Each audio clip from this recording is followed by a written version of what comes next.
Namaskar parents, I am Dr. Deepesh Prajapati, dentist just for kids practicing in Jaipur, Rajasthan. Let's discuss in this video that how tongue ties are treated.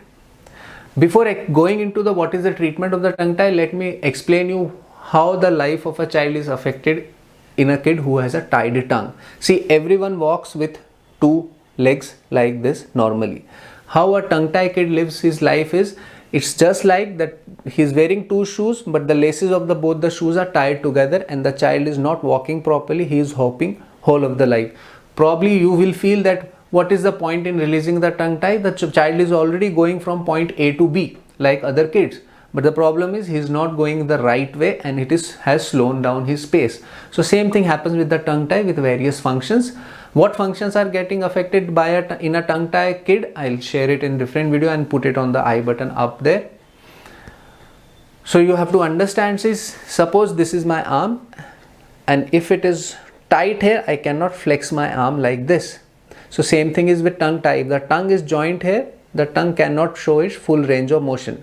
So what is the surgical release is? The surgeon will loosen the tongue so that the range of motion comes back. But you have to understand that if the child is hopping like this and you will cut the shoelace like a surgical procedure, you still have to teach the child to walk normally. It might happen that the surgery has cut the tongue tie, but the child is still hopping because he is in practice of hopping or walking like this.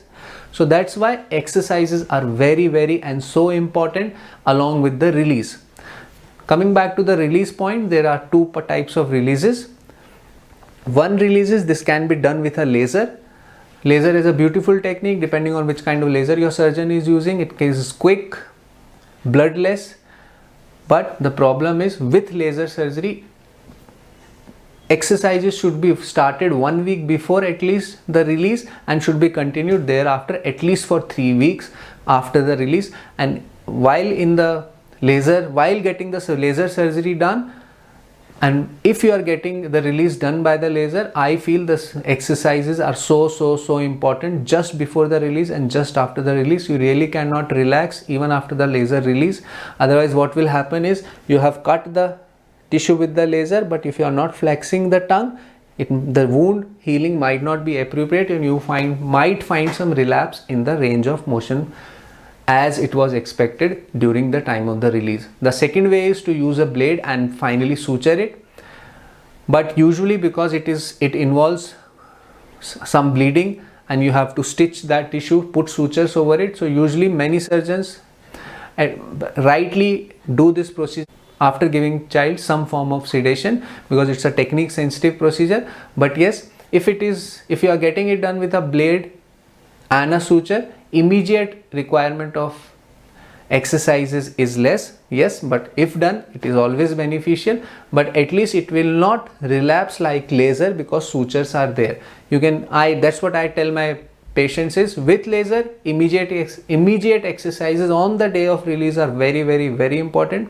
But if you are getting the blade and sutures done, you can delay it maybe 4-7 days, and after the child feels good after the surgery, you can start the exercises by then.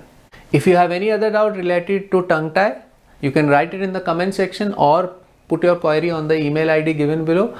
I'll be definitely reply and happy to help. Namaskar.